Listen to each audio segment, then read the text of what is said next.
In today's video, we're going to be doing our 1000 round review over the Glock 19 Gen 6.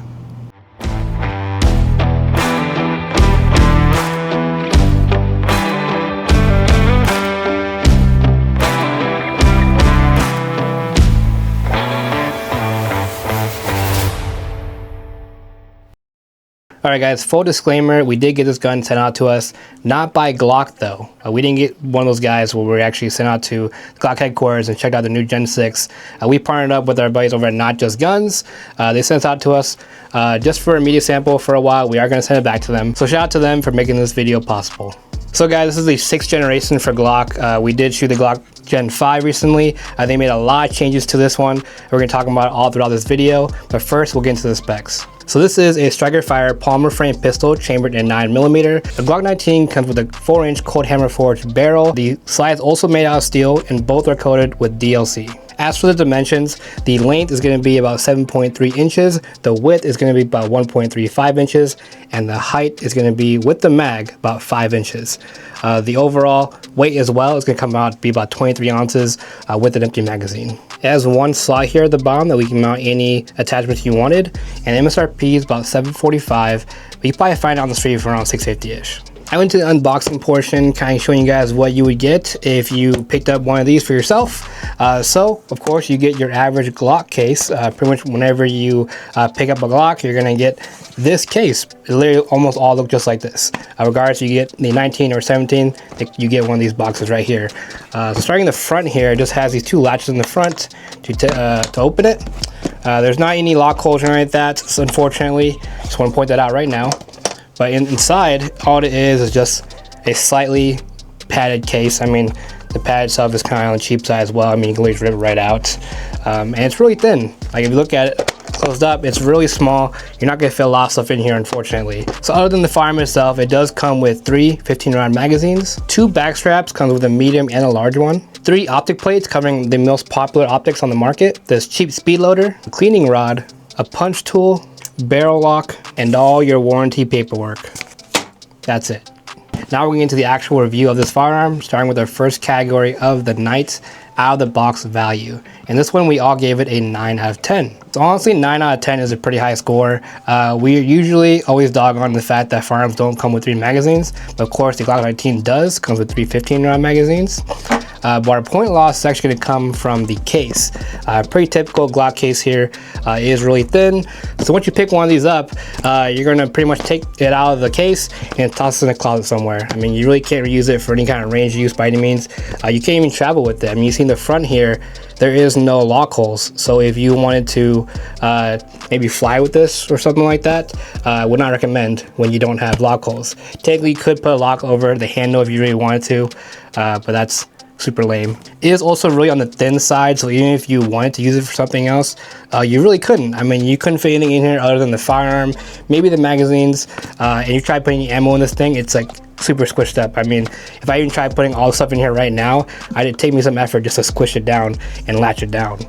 So I think this is definitely where they lose their points. It's going to be the case itself. Moving on to the next category is going to be ergonomics, and for this, the 3 of us gave this a 9 out of 10. The Gen 6 does come with a lot of new features, and we're going to start at the top with the slide serrations. You are going to get deeper slide serrations on the front as well on the back side compared to the Gen 5. And moving on to the controls, the side release is going to be ambidextrous, so it's going to be on that left and right side for you lefties out there, as well as a new feature. It is going to come with a little border indentation or a protrusion, so when you get a purchase on the gun, you don't accidentally hit that slide release coming up while you're shooting. The magazine release is a little different from the Gen 5. It does have a little roundedness towards the corner here, and it does feel like it protrudes out just a little bit more because of how thin the grip is. You may notice a protrusion on the mag release on the sides. That is due to a little grip reduction as well. The Gen 6s do have a little thinner profile than the Gen 5s, so it is going to feel like it protrudes out a little bit more when you're hitting it. So talking about the lower frame itself, it is going to be made out of polymer, and it's going to feature that traditional Glock 22-degree grip angle. And a huge new feature that this grip is going to have is that grip texture. It's going to feature that RTF6. It's going to be a combination between the RTF2 and the RTF4. And I think this new grip texture feels a lot better than the Gen 5s. And you may notice that the grip texture is very high on the Gen 6. So we do like that. So you get a lot of contact points on the gun, especially when you do get sweaty hands. The more grip texture, the better. It does come with interchangeable back straps, medium and large, if you have different size hands. Another new feature is going to be this beaver tail on the back side.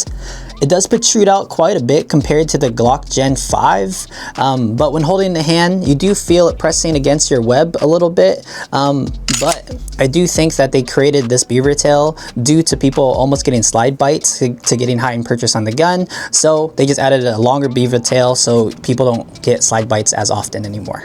Another difference is going to be that single undercut underneath the trigger guard to get a higher purchase on the gun. I definitely noticed it a bit while we were shooting on the range compared to the Glock Gen 5, so this is probably one of my favorite upgrades as well. It does feature gas pedals on the sides, both left and right. It does have that same grip texture of the RTF6, so you get a pretty good reference point of when indexing your finger, as well as if you are a right-handed shooter, you're like me, my support thumb is able to touch that gas pedal and be able to drive the gun down as well. And moving on to why I took off a point, moving to the first one is going to be this beaver tail. We did run this appendix carrying at the range, and when you went for a draw, you do notice that beaver tail hitting your hand, just how we draw on striker fire guns. You kind of have that thumb rolling across the back plate of the firearm, but if you do it really fast, it drives into your hand and does not feel good. So when drawing this, I actually had to draw this like a 1911 or 2011 firearm, is to kind of roll my thumb back on the back side of the firearm, being able to grab it without stabbing my finger on the beaver tail. Another gripe we had is going to be the slide serration placements. Yes, the slide is going to be coated in DLC and it's going to be a little more slipperier compared to something that's Cerakoted. Yes, DLC works longevity wise, but it just is super slippery. As you can see that it's very oily and I'm sliding off it already. Yes, they gave us deeper serrations, but I don't think they gave us enough of it. You can see a lot of real estate unused on the back side of here. So under stress and stressful situations, I feel like you do need perfect placement to grab the slide every single time, or your thumb's going to hit that ejection port and it's not going to feel good. And lastly is going to be that traditional Glock 22-degree grip angle. We do see that it could be an issue with people having natural point of aim, going to the Glock style platform, switching from M&P or Smith & Wesson M&P, or going from a SIG P365, having that traditional 1911 grip angle. So if you're someone that wants to switch between different platforms, the Glock unfortunately is going to have that unique grip angle, and you might be able to train it out, or you might have some problems pointing the gun up like I do. And those are just all the little gripes we had with this platform, and that is why we only took out a point, giving it 9 out of 10. The next category we have is trigger, and Zach and Brandon gave this an 8 out of 10, while I gave this a 7 out of 10, which is the same score as I gave the Gen 5, because to me, I didn't notice any improvements, but Brandon and Zach actually gave it a point back because the new design of the flat face trigger, they were able to notice the improvement on that and just the overall feeling, and maybe allows for a better consistent placement. So if you're looking for something different with the Gen 6 Glock, maybe you're thinking like, okay, the triggers are stepping maybe towards, you know, a cleaner break and all that stuff. Unfortunately, the Gen 6 Glock still feels like a Gen 5 in terms of just how it rolls through and breaks, and is a little bit of a mushy travel. I'll go ahead and demonstrate it here. So here it's got a reasonable length, probably about the same as the Gen 5. Go ahead and take up the slack. Here we go at the first wall, second, and then break. Go ahead and show you the reset. Relatively short. That's the nice thing about Glock triggers. And then there it is again. So the pull weight is still relatively heavy. It's at about 5.8 pounds to 6 pounds. Of course, as you know, if you do shoot a Glock after, you know, thousands of rounds in, it does lighten up pretty good. I think on the Gen 5, it would start at 6, and now it's probably down to like 4.5, 5. So if you're concerned about the trigger weight, just put some rounds through it, and the Glock triggers do tend to lighten up a good amount. But all in all, pretty fair scores I think we gave it. It still feels like a Glock trigger at the end of the day. Next category is going to be sights and optics. And of course, this one, we all gave it a 10 out of 10. So the new Gen 6 line, they brought out their new optic ready system. As you see here, we do have the Osight with the RMR footprint directly mounted to the slide. Now, with their new system, it's basically an adaptive plate system that allows you to completely skip over needing an additional plate. So whenever you're trying to mount an optic to the firearm, it literally mounts directly through the optic right into the firearm itself, kind of taking out more points of failure. The nice thing is too that Glock does provide 3 adapter plates, kind of also making it all the same footprints that are the most popular on the market right now, including the RMR and the Delta Point Pro. The third one, I don't know the name is for it. I don't know exactly what that one is, not gonna lie, but on their chart they actually have a list of optics that would mount to those different plates. So I think that's very nice, a good step in the right direction from Glock, allowing people to finally direct mount their optic to the firearm itself. Everyone's kind of always wanted that. It just causes less points of failure. If I had to compare it to another firearm's mounting system, I'd say it's gonna be pretty similar to that of the Smith & Wesson M&P setup, where they just have an adapter plate as well. This one I would say is a lot more like low profile though. I mean, you can't even see it right there at all. It's literally just a adapter plate that mounts towards the front here, allowing for those front posts to finally sit in there. And unfortunately, Glock still came out with their plastic sights. Not different at all from the Gen 5s. It's still the white U-notch in the rear, and the front is still just that white tritium in the front. Unfortunately for this optic, it does not co-witness, but I'm sure if you buy a specific optics, it should co-witness just fine. I know a lot of people kind of gripes them bring out plastic sights. I will say for us, we haven't had any issues with ours in any of our Glocks, which me and Dominic both have the Gen 5 Glocks. I have a Glock 45, Dominic has a Glock 47, and neither of us had any issues with our iron sights. And for the 1,000 rounds of the Glock 19 Gen 6, we also didn't have any issues with it, so we didn't knock any points off for that at all. I know that's all preferential based still. People want metal iron sights, but us personally, we're dot shooters. We don't really care about that thing. Next category is going to be magazines, and the 3 of us actually gave this a 9 out of 10. Talking about the mags, Gen 6 does come with 3 magazines, which is pretty nice. It comes with 3 15-round mags, and just talking about the indicators first, it does start at 4. I kind of wish that the indicator started a little bit higher, so when we're doing specific drills, it calls for specific rounds, amount of rounds. We know how many rounds to punch in. And talking about the point that I took off is going to be that since the Glock 19 is a compact size gun, we do have the P365X macro, which is also a compact size firearm, and it holds 17 rounds.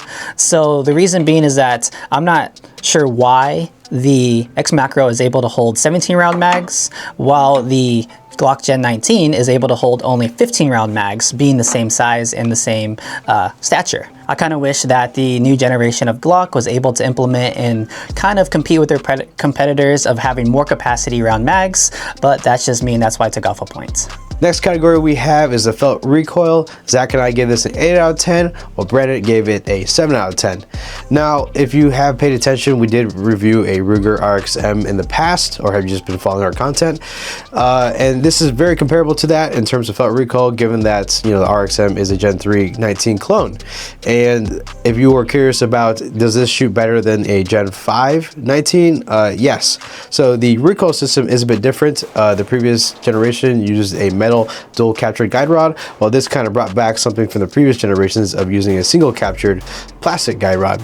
Now, plastic might, you know, sound like more brittle or concerning, but I've had guns with plastic guide rods in the past, and they still are working today. It is weird how it works. I haven't had that much time with the previous generation Glocks, but this actually does shoot softer side by side, comparing it to the Gen 5 19. This does feel like a little bit more of a shove than it does like a slap backwards to your wrist. So it does help make the slide travel maybe feel a little bit more sluggish, taming that felt recoil, given this is a compact. And of course, where we reduce the points is the overall leverage, right? So the grip, obviously being a lot smaller, makes it a bit more difficult to tame down the felt recoil, as well as having a little bit less weight towards the bottom here. If I had a 17, it would definitely protrude from the bottom a little bit, and I'd have more leverage. As you can see here, like my fingers are already hanging off a little bit, and you cannot see the grip at all.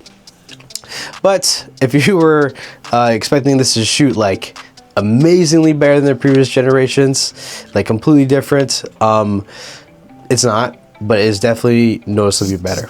This category is going to be weapon handling, and for this one, we all gave it a 10 out of 10. So talking about the Glock 47, we did a review on that a couple weeks back, and we gave an 8 out of 10 due to some issues. So in the Glock 47, we took points off because of serrations. They weren't very usable. Now in the new Gen 6, they actually made them deeper. I would say if we had talked about depth-wise, it came out to be about probably twice as deep as they were in the previous generation, which is a nice change. We did tell them we either wanted one, them to be deeper, or two, to have more of them, and they just made them deeper. Probably a lot simpler on the engineering team over there, I'm assuming. So pretty nice. So we gave a point back for that. The other one's also going to be the grip texture here. The new RTS6 grip texture is a little on the aggressive side, and we really like that.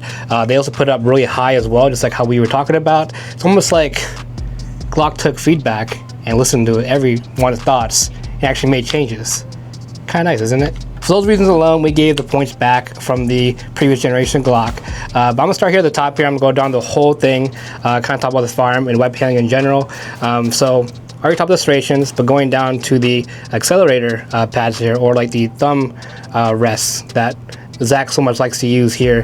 It is on both sides. It is ambidextrous. One right there, and one right on the other side, so it doesn't matter if you're left-handed or right-handed, you have one for each of them. Personally, I can't use them. I mean, for my thumb setups in general, I can't reach it. I just have short thumbs. But someone like Zach, he absolutely loves them. It does have a pretty decent ledge on there. Could they be better? Absolutely, I think they could. But I think for an OEM manufacturer to come out with these right out of the bat, I think that's great. And also with the slide release nubs here to kind of stop you from hitting that up.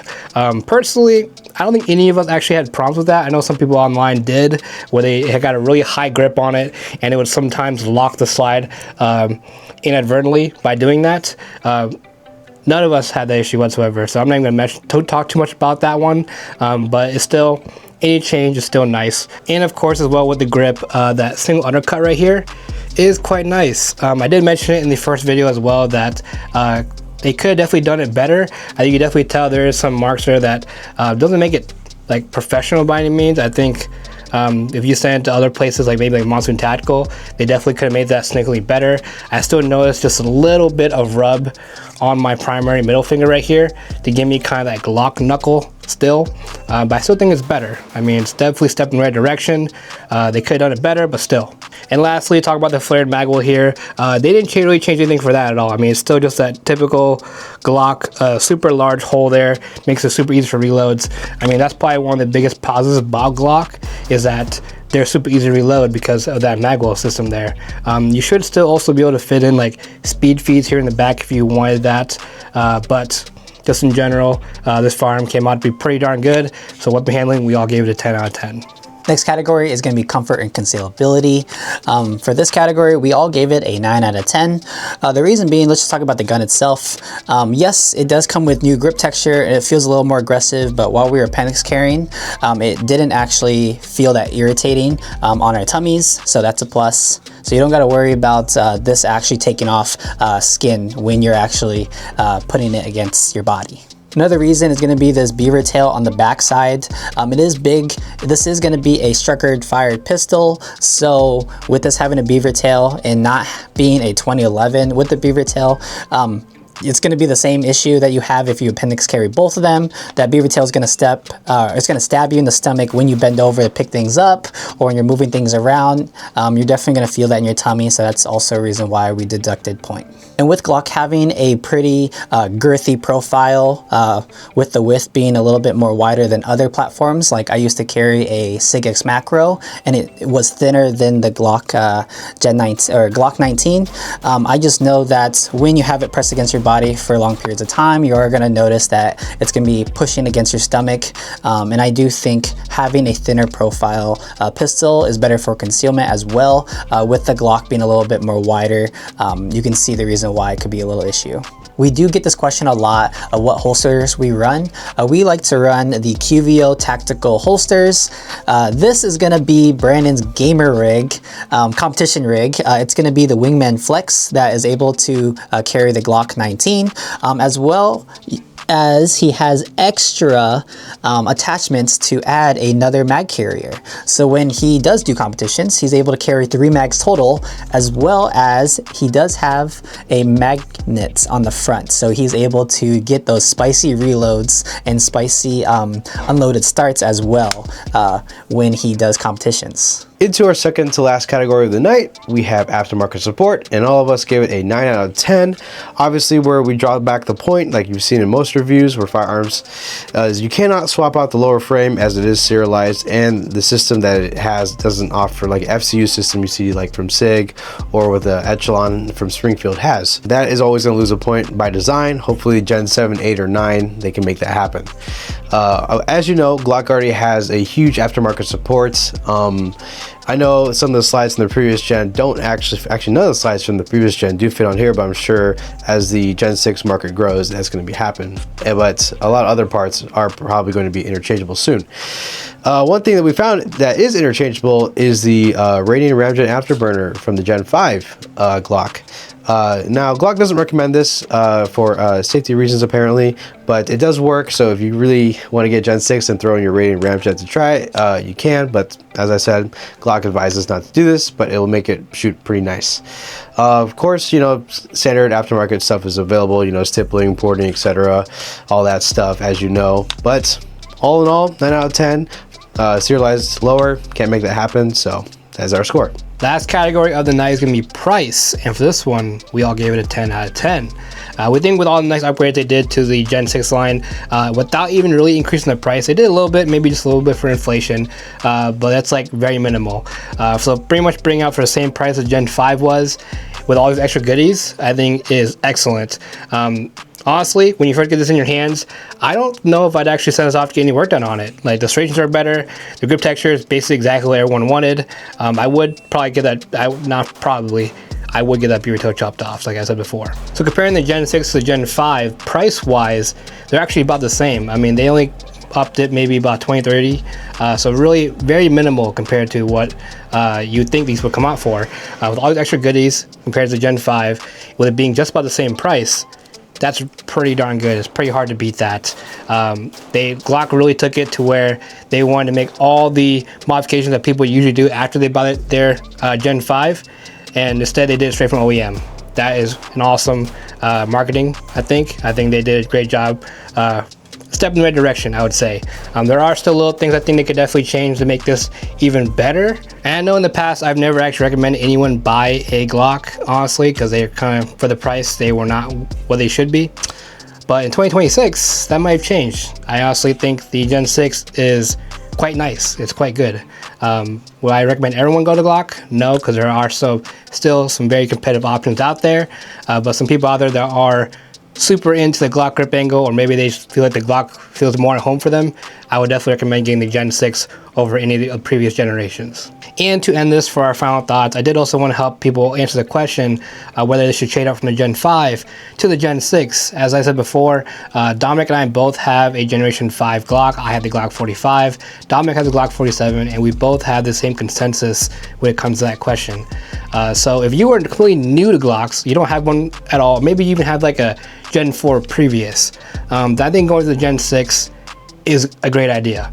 Personally, I think the Gen 6 completely outbeats all the previous generations. But if you have a Gen 5 and for one thing you've already got it stippled, or you already have a better grip texture already on there, would I trade up from there? Personally, no, because that's what me and Dominic both have. I have a stipple work done by American Army LLC over in Colorado, and I don't think I would trade up my Gen 5 to Gen 6, mostly because outside of that grip work, there really isn't much difference, honestly. The only real difference is going to be that recoil system, but I don't think that's also enough to make me want to trade my Gen 5 for my Gen 6. So there you go. Answer the question right now. Would we trade up from a Gen 5 to Gen 6? Us personally, we would not. There's just not enough change. At the heart, this is still a Glock, and that's exactly what you have at home if you have one already. As for our final scores, I gave it a 90, Zach gave it a 91, and Dominic gave it a 90 as well, giving our overall average a 90.33. Something you guys may notice that on the screen, some of our scores may have changed on previous firearms that we've already reviewed. The reason for that is because over time, our skills evolve, new guns come out, plenty of different things on the market just happen, and we need to adjust our scores for those changes. So we are certainly leave our previous videos up like how we did before, so that way you guys can go back and watch those. I don't know why you want to watch some of those older ones, honestly, they were pretty bad. But our minds change over time, and we want to make sure our scores reflect that over time. So in 2026, our scores have changed, possibly significantly. Maybe some that may not have changed at all. But be sure to check that out. And if you guys have any questions about maybe previous scores we had, or maybe the changes we may have made, be sure to send us a DM on Instagram, and we will get you those charts. Alright guys, that's all for this video. Don't forget to like, share, and subscribe. Hit that bell notification to stay updated with our content. Making new videos every single week. Also, if you guys want to support the channel, the easiest way to do that is to make sure you hit that like button, hit that hype button, share with your friend. Again, thank you guys so much for watching. We'll see you guys in the next one.